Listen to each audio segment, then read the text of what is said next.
What's up, everybody? Welcome to Inside the Seams, where we bring hitters and pitchers together to talk about the game so it can grow. I'm really excited about this episode. You're going to love it. Let's get going. What's up, everybody? Welcome to Inside the Seams with Cameron Ginger and John Huizinga. What happened? What's up? So, hey, this is our first episode, man. We're super excited about this. Just kind of want to give an intro, let you guys kind of know what to expect from us, what to expect from this. I'm really excited about this. Been talking about it for a little while, but really stoked to. John and I have had some really cool talks, and now it'll be cool to just kind of see them on some of them on camera, and just kind of let you guys be able to benefit from it, right? Because that's really, I know I can speak for John in that and myself. Like, that's really something we're both passionate about, right? It's just growing the game, right? That's what John calls it, right? And so just seeing that be passed along and stuff like that. So I'm gonna let John kind of talk about himself, and I'll talk a little bit about myself too, just to kind of intro if you've never seen us before or followed us or anything. But yeah, go ahead, John. What's up, everybody? Coming at you from Phoenix, Arizona. Owner and operator here at Fuel Factory Sports here in Phoenix, Arizona. We've been in this location for 3 years now. Before this, I was in my backyard. We called it the Backyard Baseball Lab, which was fun. We ran that for about 7 years. And then we converted to an indoor location. It's kind of indoor outdoor. So we have a nice desert area. We get to play catch, and then we grow some turf in the parking lot so we can set up workout stations and that kind of fun stuff. But we train anyone here from little leaguers to big leaguers. So we have a pretty wide variety of guys. We've got a good location out here, so we get a lot of guys getting ready for spring training. So yeah, we're very fortunate, very blessed to get to do what we do. So I love it, man. Yeah, and any kind of pitcher, man, any kind of baseball player, make sure that you follow along with John and what they're doing out there, man. I love it, and I personally I don't put my name on a lot of things flippantly, right? And so, like, I wholeheartedly stamp on that guy. He's just one of the best that there is, period. So I'm Cameron Ginger. I'm the founder and owner and runner and operator and whatever else of Propel Hitting. Just a hitting brand, right? A baseball brand that's really just designed to help others have what I didn't have what my people didn't have, and really just our main goal is to make success tangible and make it attainable, right? Because what I ran into a lot in my baseball journey was there were a lot of people that supposedly had it and had the keys to success, but you had to pay a lesson or a consulting fee to get that it, right? And so my goal is to try and make that not the case as much, right? And make that where it's tangible for everybody. And so that's what I'm super passionate about. Love hitting, love baseball. Went to my first baseball game when I was 6 months old. Love it, man. It's in my bones. And what I'm really passionate about is the mental side, right? But then also the connecting of dots. And so that's really what I'm passionate about. And that's really what I want to see on this podcast, right? Is something. So a little bit of background, right? So Zing and I met, September of 21, right? Something like that. Yeah. In Alaska. We were up there helping this guy named Jamar Hill out with some stuff, and and so, like, we just did that, and we're able to kind of befriend him, and hey, babies, and just befriend him, and can you say hi? Hi. Yeah, and so, like, man, like, we just did this awesome camp up there with them, and John and I really just clicked, and just think about things very similarly. And so, man, we had an instant bond, an instant friendship. And so, like, we talked some when we were up there. It's like, man, we need to do stuff together, man, because we just think a lot alike, and we're motivated by a lot of the same things. And so that's really kind of where the conversation started, right? And so we just wanted to do something together that we're both passionate about. And so, thank you for my pictures. And so, yeah, that's really what we want to do, what we're passionate about. So, I mean, like, I guess I've like, that's kind of my side, right? John, I'd love for you to kind of talk about any of that too. Like what you want to do, what you want to see come from it, like what you see with this podcast, anything like that. Yeah, I mean, I think along the same lines as you, right, where we connect right in that heart space, where it's like giving back to the game that gave us so much, but also in a way opening up Pandora's box, let's say, to the kids out there that want information, or the coaches out there that want information to help build the athletes and build the dreams that we get to do. And I think it's a very humbling position to be in, but it's also something that I take beyond baseball. I think baseball is just a microcosm of life. So what we're building here really is lifelong relationships. Those are the things that I value more than, just somebody who comes in for a lesson here and there. Is like, I really like to build relationships with these guys and help them on and off the field, and, help them with things that maybe I struggled with, or things that I got to learn from. I think if you're a good learner in life, you learn from other people's mistakes as well. So, playing this game as long as I did and being as many clubhouses I did all over the place, it's like you learn things, and you get to share these things with younger kids. And then, it's very rewarding. So I'm just excited to kind of give back, and then hopefully help share some light and share some information with guys.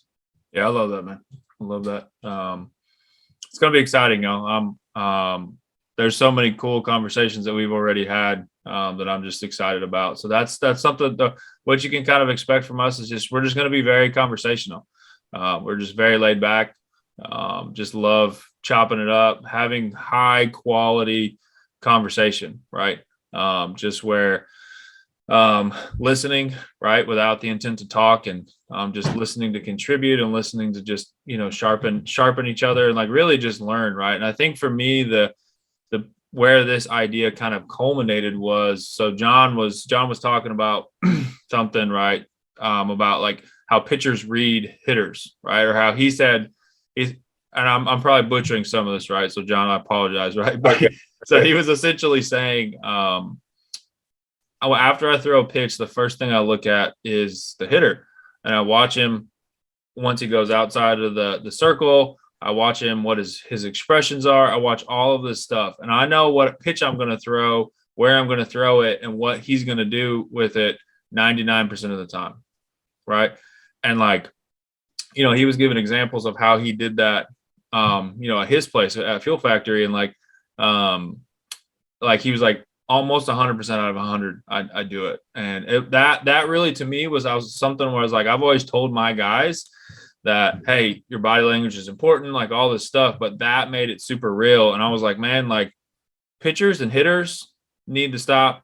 We need to stop dividing, right? And it needs to be baseball players, right? And John was, and I love, actually, John, you can probably hit on what you were talking about, before with like y'all's, what the kind of conversations that y'all were having at your place, right? Where the pitcher and the hitter were kind of, helping each other out. Yeah. Jump into that so people can kind of like know what.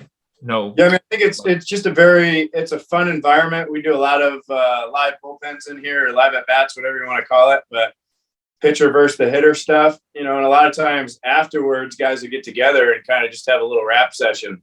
So it's always good to hear, you'll hear a hitter and you throw a breaking ball and he takes it, and then you can talk about it. It's like, okay, why did you take that? Did I slow down? Did it pop out a different window? Was it too low? Or, there's different things that feedback from the hitter gives you everything, and I think it's different than sometimes we see training with just the feedback of, let's say I'm throwing a ball into a wall, where it's like, once again, there's time and place for that, but also there's time and place for facing a hitter and getting that feedback also from the other standpoint of, for a hitter, hey, why'd you throw me that pitch in that situation? And it kind of just lets you inside the cat and mouse that goes on, and a lot of times I feel like it's hush hush, where it's like in this environment here, it's more of, master student. We're all trying to learn. There's no masters. We're just all master students. We're all trying to get a little bit better at learning the ins and outs of, especially with high level players. You ask them, hey, why'd you throw that? And like, hey, I saw this in your swing. I saw a hole here.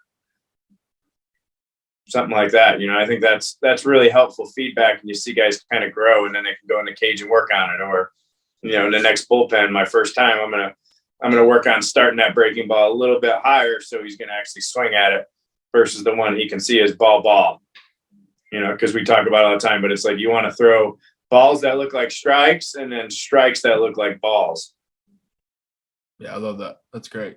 Yeah, and so I think that's just, it's so valuable. It's so valuable to be able to sit and just have a non-threatening conversation, right? Because when you're on the field, like, I get it, right? Adrenaline's going, the primal win versus not win, go home or don't go home. Yeah, somebody's trying to take your lunch, It's different, right? It's different. Yeah. But like when you're able to, right, it's so valuable to just say, like, man, like, you dominate me, man. Like, I'm like 1 for a million against you, right? So like, what do you see? Like, how does that? And I know, like, so John and Jamar, the guy we went up to Alaska with, had conversations about that, right? Like, because so John's a 3/4 guy who everything he throws moves like 700 feet, like up or down or freaking side to side or whatever it is, right? And so Jamar, he was talking about how uncomfortable, like, he was always uncomfortable against John, right?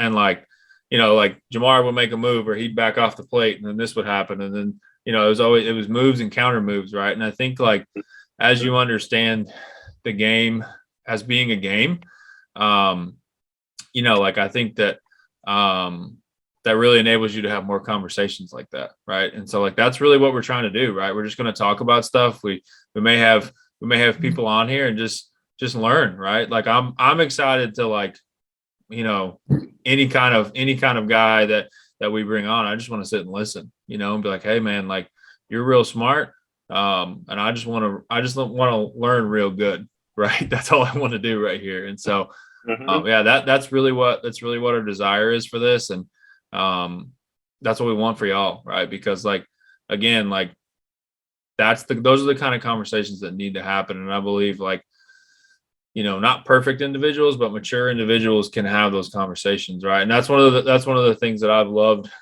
I don't love going to pro games anymore because, frankly, I don't like listening to people talk out of ignorance. And so, like, when I do go, I'm going for somebody or to watch something, right? But I love watching those interactions, right? Like, our catcher's hitting, and a catcher behind the dish, and they'll talk about stuff, right? And you can tell, it's like, man, like, was that changeup? Was that something else? Like, because that was filthy, or whatever, right? Or they'll turn around. They know the guy, like King Felix and Adrian Beltre was one of my favorite, right? They showed it on the field, but, like, they had that kind of relationship, right? Like, where Felix knew how to get him out and Beltre knew how to hit him, right? And so just those kind of interactions are really fun. And I think that that's what baseball needs, right? There's too much of get off my lawn type of deal, right? And a pissing match, and that's not what needs to happen. And so, well, I think it's even fun for the fan to understand more of that too, because, like, if you just go to a game and you're just sitting there watching a guy throw a ball and you don't understand the cat and mouse going on, I think you're missing out on probably the most fun part, right? I mean, the in between the pitches stuff too, like, the best play the game one pitch at a time. You go watch a little league game and it's like roller coasters. I mean, all of a sudden, 12 pitches later, it's all over, versus, like, you see guys at the highest levels, they have the ability to move on, and I think that's, especially for young guys, that's a big valuable lesson, where it's like, hey, the earlier you can start to learn that each pitch is a new game and you compete that way, it changes everything. So whether you're watching the game that way or whether you're playing the game that way, I think it makes it more fun. And then when you understand the cat and mouse stuff, guys scooting up on the plate on a guy trying to hit him the other way, or a guy that keeps getting pounded with a breaking ball moves up in the box, or a guy he's late and he scoots back a little bit. You see these, like, little nuances where it's like, if you're just watching the whole game, you might not even comprehend that that's going on. But I think that's why so many people think baseball is boring, right? Because you have like 2 seconds, right, of watch time each time. But like what people aren't necessarily probably even trained to do and look for is all those other things, right? Like, or even the amount of things that could happen, right? Hey, it's 2-1. They could hit and run here. They could throw this. They could watch the fielder shift, do this. How's the guy at first base holding the runner on? Like all these different things, right? And like it's just developing that entire game philosophy instead of did I throw the right pitch or did he hit it? Because there's so much more than that. And that's Baseball, really why I love having conversations with people, right? Because like hearing that and learning that kind of stuff, that it'll just transform you, I think. Well, I think it's something too that's important to like when we're developing guys, because development's fun, right? Like I love baseball development. It's so fun, but it's like teaching guys how to troubleshoot, right? Like we were talking about, I think before, and we were talking about how, teaching guys cause and effect, where it's like, if we can teach guys how to problem solve versus I think a lot of times in coaching, you see guys that they just give the answer and it's like, eventually they don't even listen anymore. And it's like, you could just, I sit and watch a pitching lesson and the guy just keeps saying, stay back, stay back, stay back. And it's not happening. It's like, instead of continuing to pound their head with the same thing, can we say it differently? Can we maybe like put on a different pair of lens and just take a peek at it from a different perspective? And then it's like, okay, this kid's feeling this. Maybe he needs to feel this. Sometimes you cue them on the exact opposite thing that you want and they do it. Other times, it's like you obsess over something and it's that whole paralysis by analysis thing where it's like, you just never see it happen because you're thinking about it so much. And then all of a sudden you think about something else and it takes care of itself. And it's like, you have those little aha moments, like we talked about. And then they're like, oh, that's what you were talking about. Yeah. All the time where it's like maybe 2 weeks later, you see a guy and you taught him something. Let's say we planted a seed. And then 2 weeks later, it's actually started to grow. And they're like, oh, I understand what you were saying with that now. Yeah. Or, hey, okay, now I see why playing calm helps. I was in a game and I took the breath and, it takes those little experiences to build that credibility with them, really, right? Where it's like, okay, that worked. And it's also sometimes, hey, that didn't work. Let's eliminate that, but let's build our house with this and we'll chuck out the trash. Yeah, that's right. And John says it best this way. Like, and I stole this after I heard it and I use it all the time now. He's like, if I have 500 people that I work with, 500 employees, 500 students, 500 whatever, then it is my job to speak 500 different languages fluently. And I think that whether you're a player, whether you're a coach, whether you're a dad, a mom, whatever, that is what it comes down to, right? In baseball and in life, right? I often tell people a lot of times that, like younger coaches and stuff, like learn how to communicate and learn how to listen. At that point, your development of the mechanics will come. It absolutely will come as you learn and you grow. But that's a different kind of learning and growing. Like learning how to listen and then sharpening your communication skills is really, I think, the most important thing, right? You got to know stuff. You absolutely got to know stuff. But I think that's why some certain players, star players, have trouble duplicating what they did. Right. Like one of my favorite stories. Yeah. Like, and one of my favorite stories is Jamar, right? So Jamar from Alaska got drafted, I think pretty high, or he got drafted decently. They were excited about him, right? Because he's super fast, super athletic, just a stud, right? And so he was in the Mets organization, I think, right? And that was when Darryl Strawberry was there. And Darryl, for you pups, right? Like Darryl Strawberry is as athletic as Mike Trout, right? Not as big, but Darryl Strawberry was just crazy, right? Just could do anything on a baseball field and do it asleep, right? And so I guess it was either Jamar was struggling or they just wanted him to hang out with Strawberry because he was a high tiered prospect. but they were hitting, right? And Darryl Strawberry was like talking to him about his routine and said, hey, I'm hitting the ball here. I'm hitting this low line drive here because into the game, I'm just going to flick my wrist and it's going to go out. So if you'll just hit low line drives like this perfectly and then flick your wrist, like you'll be up in the bigs and whatever. Now, I'm encapsulating it, right? But like, and then Jamar was like, yeah, but I can't do that. Like I'm not you. Like I can't do that, right? And so the ability to that's good, right? What worked for you is good, but in my opinion, what worked for me, what worked for somebody else almost always never works for somebody else because I speak a different language. My internal monologue, my internal how I process is completely different. And so I think that, what John has said about that, and we'll continue to, talk to you guys about with that stuff is just super important because, it's a process, man. It's a process. Being good at this game is a lifetime, right? And what's cool about, take someone like John, like, man, he played for so long, longer than a lot of people told him he should, right? As far as like physical and injuries and stuff like that. And just like, I believe that, a significant part of that was just that approach, that mindset, that constant learning that never got to a point where it's get off my lawn, right? Like I know what I know and you don't, so get off my lawn, right? Type of deal. And so that's really, I love that. And I think it's super important for any player or coach or parent or anything to just kind of understand. I think that's that growth mindset too, right? Where it's even that master student mindset, if you will, but where it's like, I run into coaches, some young coaches, there's some guys here in town, but there's even some guys that never played the game that they come in and they coach guys and then they act like they have these solutions, but they really don't know the questions. You know what I mean? It's like, there's a Dave Matthews, I love Dave Matthews, but there's a Dave Matthews song, he talks about it, but it's like, be careful of those who have all the answers without knowing the questions. That's good. So I feel like there's so many people out there that they know what worked for them.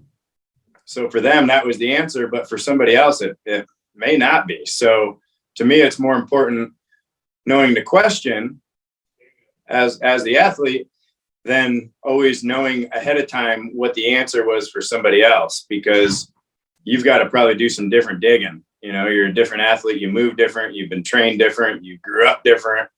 When we look at all of that, that's your roots, right? That's how you grew up. Why do you love the game? Everybody's got different things that drive them.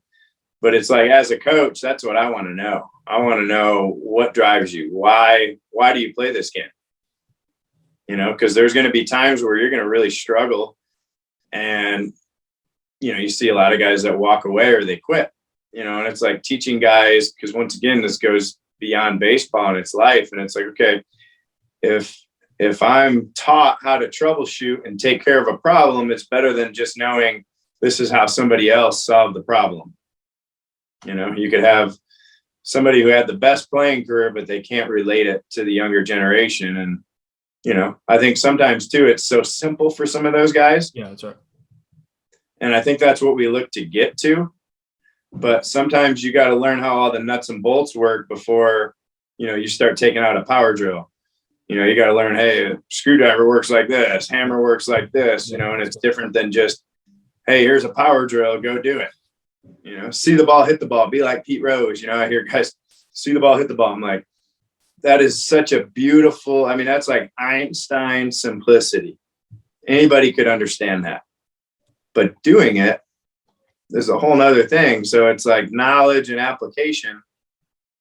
Can we put them together? And that's kind of the trial and error. I know that we talk about all the time, where it's like, okay, let's try this. Did it work? Let's do it again. Did it not work? Maybe we still try it again. But it's like you find things that work for guys, and then you're like, okay, this is going in my notes. Yeah. This is something that really worked for you. Yeah, and I think that like it might be different for Joey than it was for Johnny. It should be. It has to part. be. Because it can't be just what I say or what I think. It has to be, because this game is, it's about ownership. And I know you coach that same way, where it's like, we want to teach guys how to take all these troubles, all these adversities, and turn them into something. We want to teach guys how, if you get somebody strikes you out the time before, the next time up, if that same pitch comes, you're going to do something with it. Or or the other way around, if somebody gets you, you're gonna bury that pitch next time, or you're gonna hit that spot, and there's just, I love it. I know you love it. And it's one of those things where it's like, the more you learn, the less you realize you knew. That's right. And it's where, to throw out another one, it's like the mind works best like a parachute when it's open, when you get guys that have all the answers without the questions. I always tell guys, I'm like, run. Whoever it is, like, if they already have all the answers, find the guys that know the questions. Find the guys that understand the problems that you're going to run into in this game. Yeah. And I think, with development too, I think it's always fun, because I even have my younger guys throw at 60 feet. So I had one of my former teammates was in town today, and he brought in his son. And they came in from Canada, but there was a 14-year-old and a 12-year-old, but we threw at 60 feet to start. So we did all our stuff, and then we threw fastballs in and out at 60. And then we came into their distance and finished there, where it was like, all of a sudden, once you're through a spot, now all of a sudden it's there and it's closer, and you can just hand it to them. And it's something that kind of helps. Some guys like to do that from, let's say, like a long toss, or, some guys like to throw further. Some guys like to bring it up so they get that feeling, but it's finding what works for that kid, and then giving them that feeling, and then, hey, now go practice this. Go take ownership of this. Go home and do this drill, till I see you again. I think that's a common thing I see a lot, where we look at guys that have been really successful, and we find that they take ownership and they practice what they've learned. And then the next time they come, you can take the next step. That's right.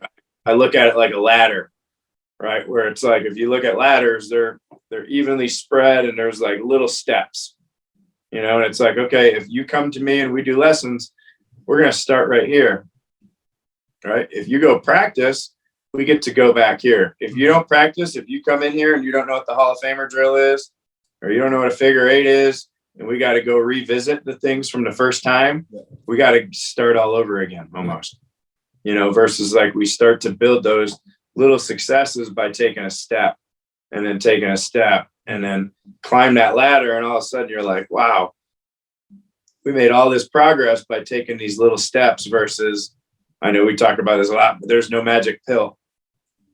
There's no magic bullet. There's no, here you go, I'm going to give you this, and now you're this. Yep.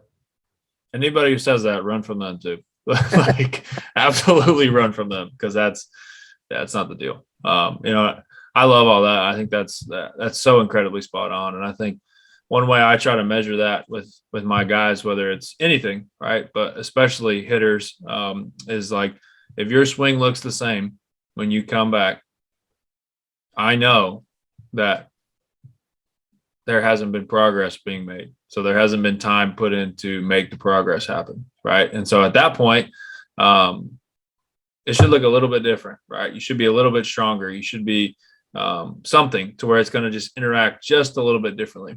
And so, like, I think that's really what it comes down to, right? You don't have to be, you can be a guy that just wants to be good in high school, or you can be, I want to be the next first ballot Hall of Famer, anything in between that. But like, even if you just want to be a high school guy,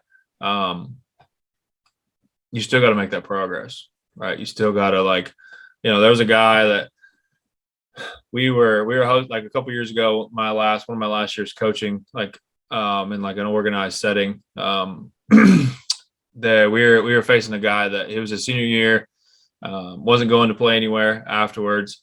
And he ended up throwing more pitches than he probably should have, realistically, safety wise. Right. But I ended up talking to him after the game, and he was like, man, like, I'm never going to play. This might be my last game. This might be the last deal. And I'm not gonna, I've just put so much, there's been so much little progress made, to where, like, my mentality now is just going to carry me.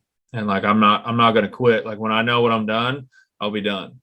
But I was like, man, I'm not coming out of this game. And it was crazy, right? Like I said, he probably threw too many pitches, realistically, but it was just really cool to like some people were saying stuff. And I was like, I'm telling you, that kid's not letting the coach take him out of the game. He's not letting him. Like there was an instance where there was a guy warmed up to go in the game and the other pitcher ran on the field. And as soon as he touched the ball, he has to start the inning. Right. And it was crazy. Right. But just that, like, just the ability to like, that's a mindset thing, right? That's a progress thing. That was all mental, right? Cause he was exhausted and also stuff, but like, it was just that constant, he developed that, the mentality of progress and just keep climbing the ladder. And like, he kind of realized, man, I'm at the top of my perennial ladder. And this is it. Like, I'm not going to play any more ball and this is it. And so like, he really got to bask in that, right? They ended up losing because they went like I want to say he pitched like 10 innings in high school. And I think they lost in like 13 or something like that. But man, it was just cool to see that, like, somebody kind of embrace that moment, right? Where that very, very rarely, right, do you get to decide, hey, this is my last game. I would say 97% of people that play baseball, like we don't know when the last time, right, our game is going to be. Like, we didn't know a lot of times, right? It just ends. And so like that's why that mindset is so important for the game, but also like life, right? Because you don't know when it's going to end. You don't know. And if you're all those things that, like John's talking about, being a problem solver, cause and effect, be where your feet are, like just build that incrementally, like you're going to be okay. It's going to stink, right? But like that's a huge deal. It's really important. Yeah, and I think it's once again, it's just teaching people how to use adversity to grow. Because it's like baseball's hard, but life's even harder. And life comes hard. And I think being real with kids is huge. Where it's like the hardest guy doesn't always win. The hardest working guy doesn't always win. The most talented guy doesn't always win. Right? Like, baseball is a very humbling game where you can just leave it all out there, at least with this mindset. And with this mindset, you have peace at the end of the day that I did everything I could do to prepare. I trusted my process.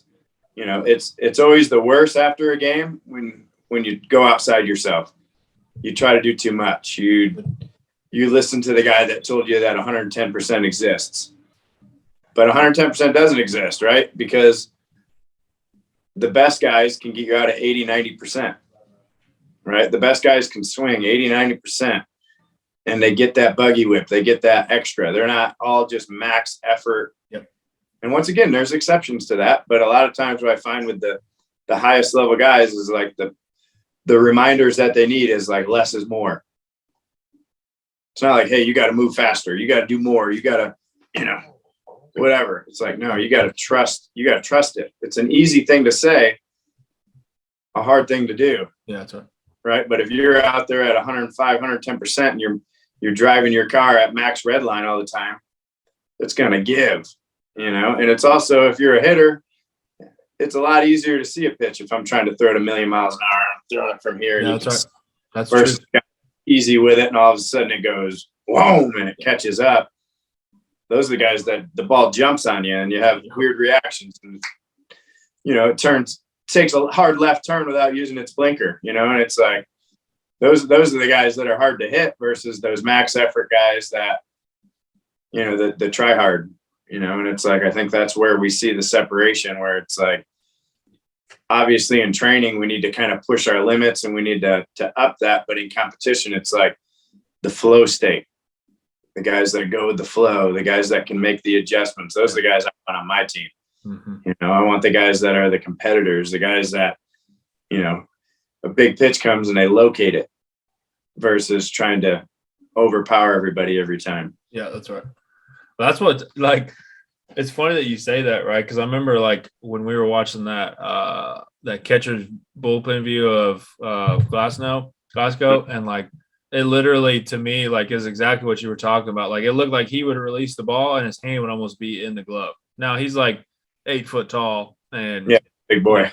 yeah, so like that helps, right? But yeah, he cracks the whip. You know what I mean? The guy like Libby's really good at that too, where it's like he's this way, but it's like his best throws, it looks like he's just handing it to you, and then all of a sudden it like picks up speed as it's getting there. Yeah. Versus like the guys where you can just read it right out the hand. Yeah. You know, I see guys in here turn around, I mean, 95 plus, and you're asking yourself how they hitting this. And it's like, well, obviously, you know, you can see it early, or, you know, it's one of those things versus you see a guy that's 92 and he's zipping it by guys. You're like, oh man, he hides it, or he's, you know, whatever you want to say. Yeah. I can't see you know, and it's like, I don't see it till I see it, and then it's too late. And it's always fun because another thing we do in here a lot is we'll have, and I believe in this a lot for guys, is playing with guys older than you. 100%. You know, it's not necessarily, hey, I'm going to go play in a tournament that's 16U and I'm 12. We're not necessarily saying that. I'm just saying, like, in a training environment, what I find a lot of times is really helpful for pros to see kids, because it reminds them where they were at. It reminds them sometimes of the joy of the game, the fun. I mean, because sometimes as a pro, we lose that. You know, everybody's scouting us. Everybody's got their scope on us, everything we do. You know, and in this environment, it's more play. So you see guys where you might see a 14-year-old in here and they step in the box against a big leaguer. You know, and it's like, are we expecting they're going to go in there and like piece them up? Like, nah. But we're expecting that they're going to go in there with their same approach and they're going to learn something. Yeah, that's right. You know, they're going to face somebody that can get them out, and maybe they're going to find a way to get a hit, or they're going to find a way. You know, for some of these guys, it's like they make contact, and we're excited because that's right, because they're overmatched. But it's like what you see it do to confidence sometimes is like it just goes through the roof. You know, and you see a kid that competes with older guys, and all of a sudden he's facing younger guys his age, and he's a dog. You know, and we see that. But I think that's part of the fun environment too, that it's like you can create that in a training environment where it's like there's no, like you were talking about, stay off my lawn, where it's like, no, it's like I'm open to share. Which is truly being open-handed. Yeah. It's supposed to be fun. That's right. And that's the key right there. It's just passing along what you have, right? And that's something that we're both super passionate about, right? Like I remember, you know, kind of to hit on the point that you were talking about, right? Like I heard, so Kelly Shoppick was a guy that played in the bigs for a long time, right? Got a couple rings. Like it's kind of like your perennial, if you don't know him, he's kind of your perennial bounce around backup catcher, right? But always had a job because he could, he did a bomb every once in a while when he came in, and he blocked the ball and the pitchers loved him. Right. So he always had a job. He coaches at a school, a college, like kind of like 15 minutes from me. And he said something that was just went over so many of these college guys' head when he said it. But I was like, like you need to say that again, because these guys don't understand how good that was. And he essentially said, you have to train at 85%. You know, he wasn't saying like, don't try hard, don't run through the line. He wasn't saying that. Right. But is that along that same premise of 110%? He said, you have to train at 85%, because when you get to the game, if you're used to staying within yourself at 85%, the adrenaline will take you to 100%. Absolutely. And so like, don't like train at 85% and leave room for your body to take you where you need to be. And I think that's so incredibly important. Yeah, we call it first gear, where it's like you got to learn how to drive your car in first gear. That's right. Before you start to crank it up. And it's the adrenaline that you said, like the adrenaline of the game is something that you can never simulate. Like, you know, having guys in here throw for scouts, you could have half a dozen to a dozen, maybe let's say 20 scouts back there throwing. And yes, your heart beats a little bit, but it's never the same as like, you know, in a game, fans in the seats, umpire behind a dish, you know, there's just something that comes alive in you. So yeah, I 100% agree with that, because I think the best guys can do that. You know, like even playing catch, you see guys that can, I call them glove hitters.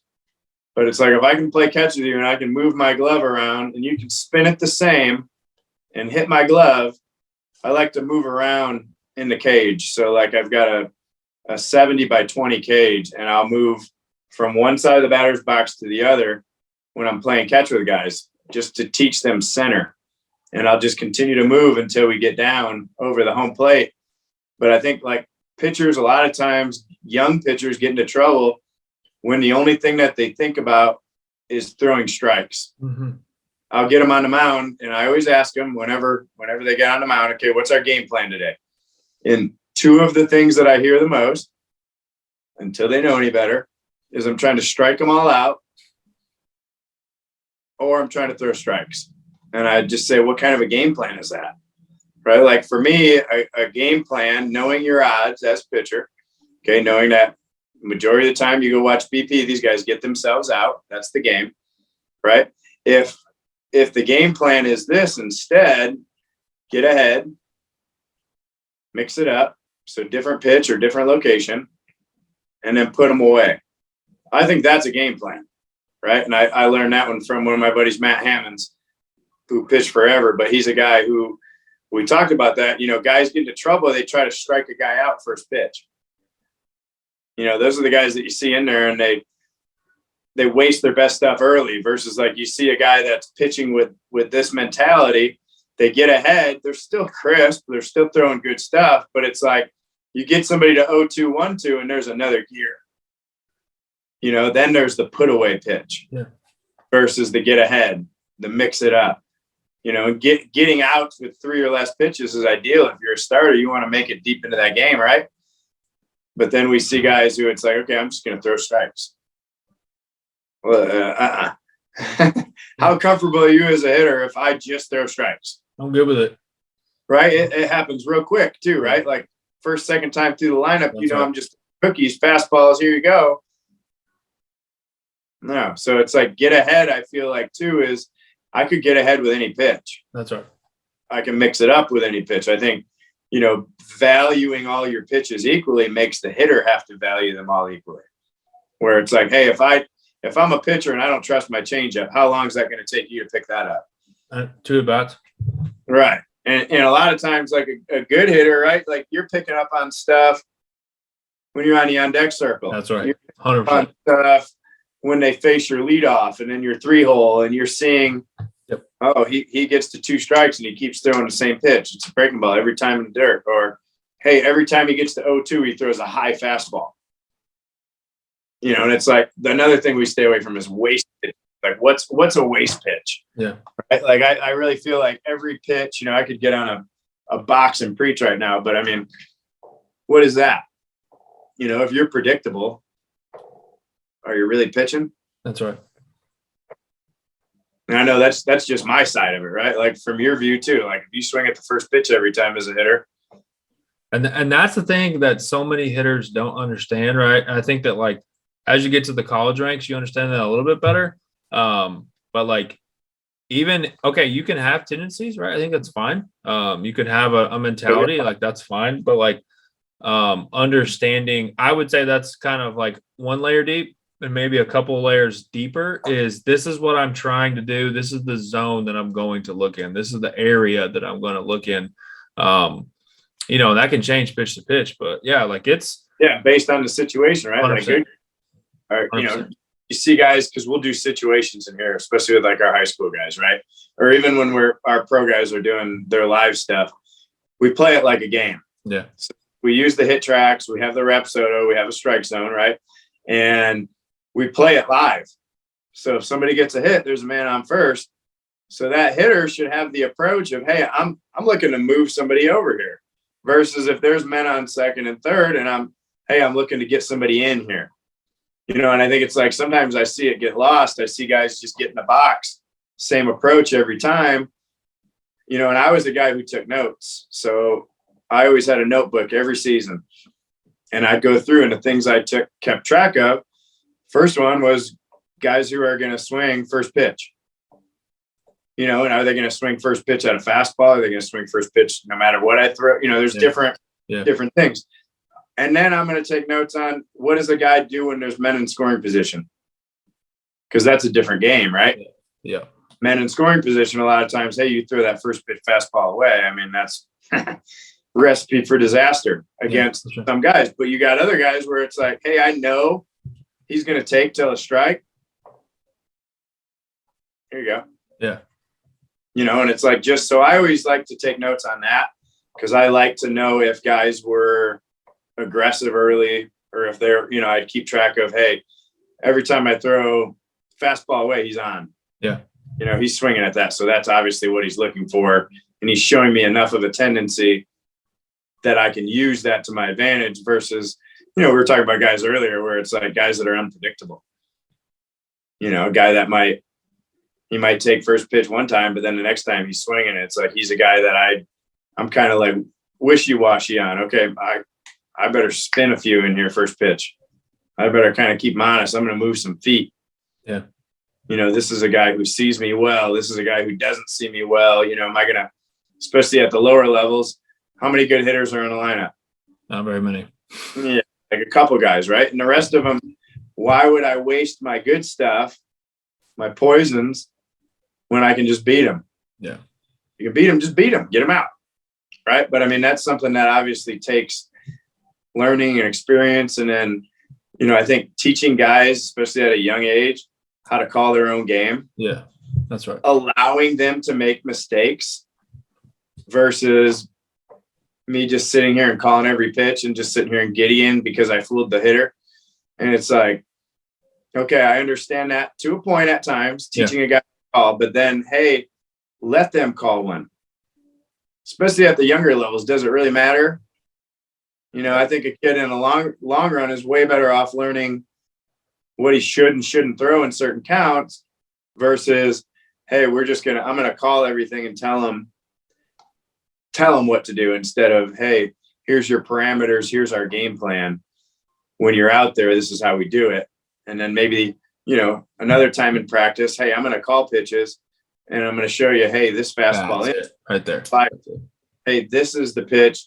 Because let's face it, most of the time we miss our spot, right? Most of the time we do. If I show everybody I missed my spot with my body language, it's your advantage. That's right. 100%. If I miss and I can pitch off of that miss, that's what you see the good guys do. If they miss and they see something, they pitch off of it. That's right. Versus guys that are so domed up on thinking about mechanics only and they're trying to throw strikes. A little bit different, right? So 100%. I think part of it for you guys listening out there, right, is learn how to call your own game. Watch games. I think this is a lost art. Yeah. I talk to a lot of guys about, I've got my favorite games. You know what I mean? Like 1997 playoffs, Padres versus the Braves. Tom Glavine versus Kevin Brown, one of my favorite all-time games. Pedro Martinez versus the Yankees, 17 strikeout game. Yeah. 20 strikeout games, both of them. Nolan Ryan's no-hitters. You know, Randy Johnson. Going back and watching those guys and see how they set hitters up. Yeah.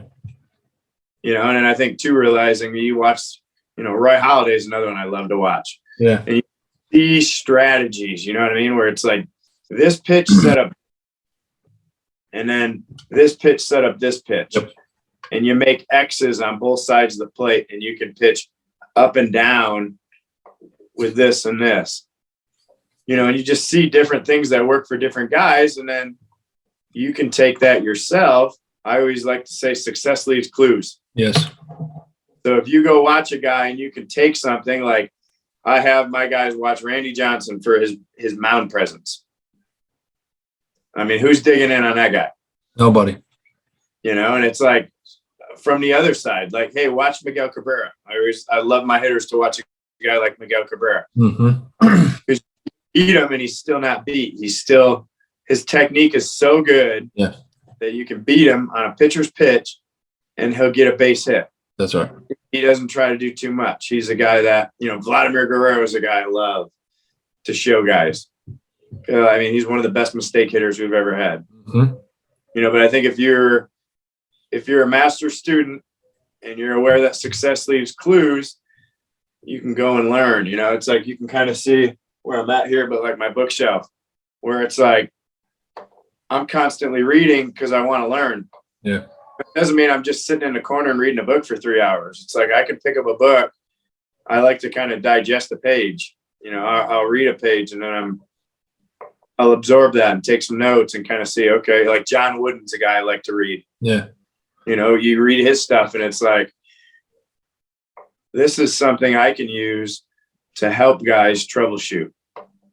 This is a guy that we can teach guys how to do things the right way versus teaching guys to take shortcuts, putting your shoes on the right way. I talked to a kid earlier today that when I was coaching at Scottsdale Community College, we would go and we'd scout. And I remember I was scouting a game and I was watching along with another coach, and we were watching the same player. And he was watching him, and you could see him in the dugout, and he just quick threw off his shoes and then quick slid on his shoes. Like no untying, no tying. And the guy starts packing up his stuff and getting ready to walk to the other field. I'm like, what's going on here? And he said, well, if he cuts corners, takes shortcuts with just putting on his shoes, what do you think he's going to do? 5 a.m. lifts. What do you think he's going to do in study hall? What do you think he's going to do in a 3-2 count with the bases loaded? And I'm like, it made me kind of sit back and see it. I'm like, now, obviously that player could still find ways to get things done. But when you're looking for certain qualities in a player, that is a good place to start. Watch guys put on their shoes. 100%. And that's put their equipment away. You see guys that just chuck their gloves. They throw their bats away. Like they have no respect for the little things in the game. Maybe they don't respect their elders. There's certain things where it's like you see these guys and you're like, that's not a character guy. Like if I'm going to build a team, especially if I'm a major league organization, I'm going to draft a guy, there's a reason they have in-home meetings. They want to see where you grew up. They want to see your parents. Yeah. They want to see more to you than just what they see on the field, because they know if they're investing in you, that all those little things matter. How you carry yourself off the field, all that stuff matters. Yeah, it's just like anything else, right? Whether you're in a business or whatever it is, that's why people do so many rounds of interviews. It's the same kind of thing. Trying to figure out the most you can of the full person. And so you see a lot of businesses that like to hire former athletes, because you see guys that have had we talk about it all the time, but it's like, if you're going to be a high level athlete, you've got to learn the word sacrifice. There's going to be things that other people do that you can't do. Mm-hmm. All those parties those guys are going to, not you. You're going to work out. Your buddies all playing video games at night, whatever. You're working out, you're sleeping, you're eating, your buddies are going to McDonald's, you're making your own food. It's like the little things when you look at these players that thrive through their process, that's what you see. Mm-hmm. More and more and more. You see the guys that they don't cut the corners. They do things the right way. They take care of their bodies. I think that's a huge one when you look at longevity for guys too, is like, it's not just how much can I squat, how much can I bench. It's like doing all the little things that sometimes aren't as pretty or Instagram friendly. That's it right there. Okay. That's it right there. Because yeah, it's just it's like, and I'm even learning this a little bit, like in a more tangible way in my own personal life, right? Like starting businesses and some, I essentially have started a business that's a boring business, right? But and I'm an innovator and I'm a creator, and like, I'm always trying to look at things from a different angle, and like, okay, like, just that mindset. And so like, but I had a mentor say something very similar. I think it absolutely rings true, within the sports world, probably more so than others. But like, he's like, man, you got to fall in love with the mundane. You got to fall in love with the boring and see the value in it. And he's like, once you see the value in it, you'll just keep doing it over and over and over and over and over. Right. And then you'll see more little things that you can do too, that are mundane and they're boring. And so like, that's the that's the key, man. Like I think like that's one of the biggest things that y'all can take away from somebody like Zing, right? I mean, you played what, 15, 16 years? Parts of 13 seasons. Yeah. So like, and some of the injuries this guy's had, like it shouldn't have been that. it should, it Well, I shouldn't. had a career-ending injury in '04. Yeah, that was Yeah. not career, but it was. You're right. It was learning to find the other areas, and I've had this debate. I've got a good friend. He played in the big leagues for a long time, but we debate on one of our whatever tag words here or tag phrases is one day better. Mm-hmm. And we have the debate on. He's like, I don't think guys try to get one day better, like in the big leagues. You know what I mean? It's like guys, and I think he was talking about a certain population, but I think there's a mindset of all these little things, like you're talking about the mundane that matters. When I'm talking about getting one day better, I'm not just saying like every day you're going to throw harder. Every day you're going to have a higher exit velo or a better whatever launch angle, whatever people like to talk about. And I think it's more the little things where it's like, did I get better at my process? Did I sleep? Did I recover? That's a huge one, right? Yeah. Did I put my phone away an hour before I went to sleep? That's a big one, right? I challenge guys all the time. Put your phone away. Read a book. Yeah.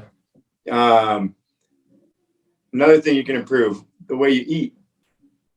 Your recovery process. That I feel like there's so many little root-based things that eventually produce the fruit. Yeah. But that when we're talking about planting seeds on a daily basis, we're more focused on that mundane process. We're digging a hole, we're planting a seed. Might be a new drill, might be a new exercise, a new way to think about things. Maybe it's a new breath. A lot of times for guys, their first couple times. But it's like, those are the things that I think we can tangibly improve upon. And those are the things that are like, hey, if I do this every day for the next week, the next 2 weeks, the next month, the next year, I'm going to see those results versus just being outcome based. I understand that. It's like, especially at that level, you're playing 162 games. There's not a lot of off days. It's not like you're just going in the weight room and like trying to increase your max bench every day. That's right. Wow. Better is relative, right? It's more the little things, That's right. I would say people look at 1% better, 1% growth. It's really just a little bit of progress, little bit of progress. Like even if it's 2 inches, I'm 2 inches farther than I was yesterday. I'm good with it. I think it's the mindset as much as anything, and it's like the fact that, let's face it, a lot of times in life we could look at, let's say an injury or something that happens like a car accident, something that's outside of your control. And you could look at it like you're a victim, like what's wrong about this situation? It's so easy in life to find what's wrong. I think it takes a special kind of person to find what's right about this situation, to say, hey, what am I supposed to learn here? That's right. Instead of like, hey, I'm here getting whatever, a dirty hand from life, hey, I'm poor me, and I think that's when I'm talking to players a lot of times, it's like, let's say you get cut, it's that time of year, right? I've had guys get cut and I'll talk to them. I'm like, I remember the days I got released, right? I've been released. I've been traded. I've been the injuries, the things that happen. If I had put all my energy into what happened to me and why for me, there's no way I'm sitting here. Agreed. I think part of the reason that I'm sitting here is because I did adapt and I did learn that thought process where it was a growth mindset where, yes, this sucks, be real with it. Sometimes things suck, but they do. Okay, I'm gonna get up and keep going. I'm gonna be relentless in my process. And okay, I'm getting back up. Let's go. It's like we all get knocked down, get back up. And I think sometimes it's having a support cast around you that helps, but also sometimes it's just looking yourself in the mirror and just realizing that sometimes the only person that can help you is you. And it's like, you're the only person who can influence your decisions on a daily basis. Like you're the common denominator in your life. It's not these other people. It's not what happened. It's how I'm choosing to react to it. That's right. Well, because that's really all you have control of, really. Like in the moment, that's all you have control of. Like going back in a race and ink doesn't happen, right? Like and it's like there's a quote that when you were talking about that, it kind of got brought up in my head, and it was essentially the quote essentially says the difference between a critic and an alpha is how they approach a problem. A critic stands back and points out the problem. An alpha rolls up their sleeves and helps solve the problem. Right. And that's what people get. That's what people get mixed up with alpha or alpha mindset. It's like, it's not a screw everybody else, F everybody else. I'm just gonna, I'm better than you. Yeah, it has nothing to do with that. It has the ability to, like, I can feel bad. I can have this sucks moments. I can have all that stuff, but I'm going to pick up and I'm going to start walking. Right. But I may not be able to run. I may not be able to sprint. Right. But it's just the alpha mindset. Right. Of Keep just going. like, I'm not going to quit. I can't quit. Right. And I would say that the difference between that is apathy.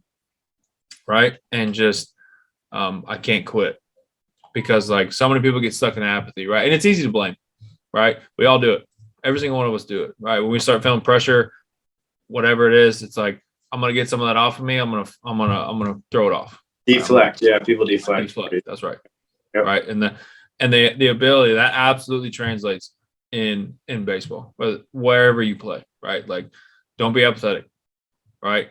There's one person to look at, whether you're in the worst of the worst situation, that's 99% the other person's fault, or the opposite, right? Like, control the controllables. You will hear, as you continue to listen to this, you'll hear John say that probably like 100 more times, and in a good way. I don't mean that in negative, like in an absolutely good way, right? It's like we all need the reminder sometimes. We need it all the time. We're fickle. We're fickle beings. We absolutely are, right? And so it's like the difference between apathy and not, right, is that, like, control what you can control, and you're going to have times when you don't. But if you're 1 for 16, it's like, keep looking in the mirror. Keep looking in the mirror. I know my hitting guy here, Poles, talks about approach and response. Whereas, like, as a hitter, that's what he teaches. Those are the two things you can control, is your approach and your response. If you don't have an approach, you're in trouble. So get an approach and then learn how to respond. You know, as an athlete or a human in general, I think it's the attitude, the outlook, and the preparation are the three things you can control. 100%. Right? Attitude is something that you can preset, negative or positive. Outlook is, hey, is it what's wrong or what's right?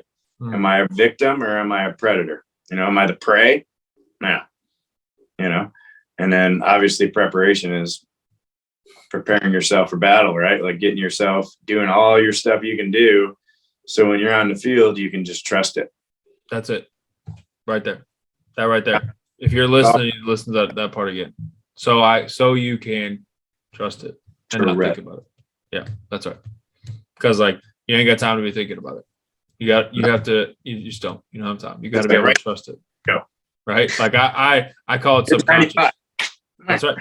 That's right. It's got to be so subconscious that you don't think about it. It just doesn't. It is. Mm-hmm. It's like autopilot. It's like, oh, that's it. That's exactly right. That's exactly right. You have a say so on how you get what your autopilot is, and that's what training and preparation comes from. I think that's why that 80% thing, or that first gear thing, learning how to do that first, and then it's when the natural kicks in, when that adrenaline kicks in, I'm still loose and free. That's right. I'm a million miles an hour with nothing going on, and then the game comes, and I can't throw a strike for some reason. All right, can't see the catcher, and it's like, hey, dude, breathe. We got to look at our preparation process. What are we doing? Are we setting yourself up to have success, or are we, continuing to bang our head into the same wall and thinking I'm going to get different results? I think I have a lot of conversations with pro guys, and let's say guys that are considering coming to train here, or maybe they're going to train somewhere else. And a lot of times we'll talk about that, where it's like, there's no velo program here. Okay. If the only thing I give you is velo, I'm failing you as a coach. Now, are you going to get better with your velo? Very likely. we're more looking for efficiency. Like, can you get that same number at a lower intensity? Mm-hmm. Because then when you go into the game, we know that 3 to 5 mile an hour bump is going to happen. That's right. Because you practice that looseness versus if you're always tense and fighting it, you get into the game and it just magnifies. And then all of a sudden, just throwing a plyo ball into a wall wasn't all you needed. You needed some touch and feel stuff. You needed to learn some rhythm. You needed to learn some external focus versus internal focus. Mm-hmm. Those little tricks where it's like, okay, now I'm really giving you some value. Now I'm really teaching you how to be your own best coach instead of, like we talked about earlier, just giving you a bunch of, here's the answer, here's the answer, here's the answer. It's like, now here's the question. That's right. Let's go find the answer together. That's all we're doing, right? That's all we're doing. Right? For an athlete, it's like, if I can lead a guy with a question to the answer, it's going to stick with him so much more because he has the self-actualization to say, hey, I came up with that. That's it. Problem solving versus, I could just give you the answers all the time and then you go take the test and it's like, you never learned how to properly do it. So you're going to get into that situation. You're not know what to do versus, hey, if we can teach you how to bite-sized troubleshoot, now you're in a game and you flew open, it. And it doesn't mean you have to think about not flying open. That's it right there. Yep. You remind yourself of what was right. And I think that's where it's like returning to center is so key. And it's a way of thinking, but it's like between each pitch, I should center myself. I should find the calm. That's right. Best players are playing calm. You go watch the guys on TV, you can pull the bat out of their hand. They're not making sawdust like you see some of these young guys. They're not grabbing the crap out of the ball. They're not throwing from back here. Mm-hmm. Or yeah, exactly. And those are the swings, and those are the pitchers that everybody looks at, right, and wants to be like, right, like, but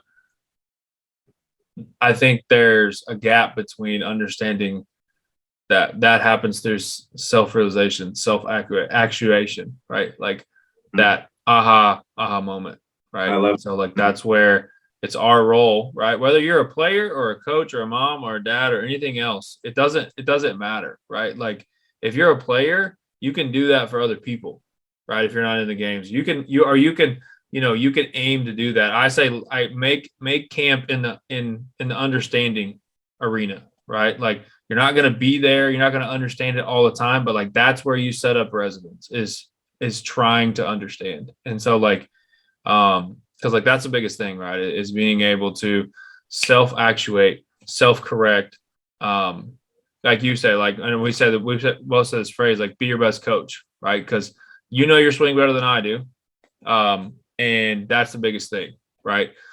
So, yeah, that was, guys, I'm super excited about this and for this. It looks like I lost John for a second. No big deal, right? We were getting ready to close out anyway. So, yeah, so I hope you can take a lot away from that.